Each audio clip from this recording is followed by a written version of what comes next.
எப்போ வரீங்க இந்த ஒத்த வார்த்தை ஒட்டுமொத்த தமிழ் திரையுலகையும் எரிச்சலூட்டிய வார்த்தைன்னு தான் சொல்லணும்.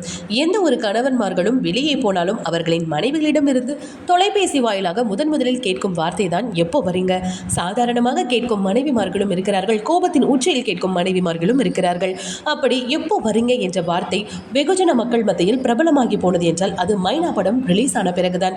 அந்த படத்தில் வில்லி கேரக்டரில் நடித்தவர் தான் சூசன் ராஜ். படத்தில் அவருடைய கணவர் ஒரு காவல் அதிகாரி. அவர் ஒரு கேஸ் விஷயமாக வெளியூர் செல்ல சூசன் ராஜ் அடிக்கடி போன் செய்து தன் கணவரிடம் எப்போ வரீங்க என மிரட்டும் துணியில் பேசுவதை அதை பார்த்த மற்ற கணவன்மார்களுக்கு ஒரு பயத்தை வரவழைத்தது. அது மீம்ஸ் மெட்டீரியலாகவும் மாறியது. சூசன் ராஜை பொறுத்தவரைக்கும் முதலில் சின்ன திரையில் தான் நடிக்க ஆரம்பித்தார். தென்றல் சீரியலில் ஹீரோயினுக்கு தோழியாக நடித்து அசத்தியிருப்பார் சூசன். அதன் பிறகு கோலங்கள் போன்ற பல சீரியல்களில் நடித்து முதலில் மைனா படத்தின் மூலமாகத்தான் அவருக்கு வெள்ளித்திரை வாய்ப்பும் கிடைத்தது. முதல் படத்திலேயே வில்லியாக நடித்து அனைவரையும் மிரட்டினார் சூசன். அதன் பிறகு அவர் சின்ன திரையிலும் ஆளை காணாமல் போனார், வெள்ளித்திரையிலும் காணாமல் போனார். ஆனால் மீண்டும் இப்போ கம்பா கொடுத்திருக்கிறேன்னு தான் சொல்லணும். பிரபு சாலமன் இயக்கத்தில் கொங்கி படத்தின் 2ஆம் பாகத்தில் நடிக்க இருக்கிறாராம் சூசன் ராஜ். இதிலும் வெள்ளி கதாபாத்திரம் என்றுதான் சொல்லப்படுகிறது.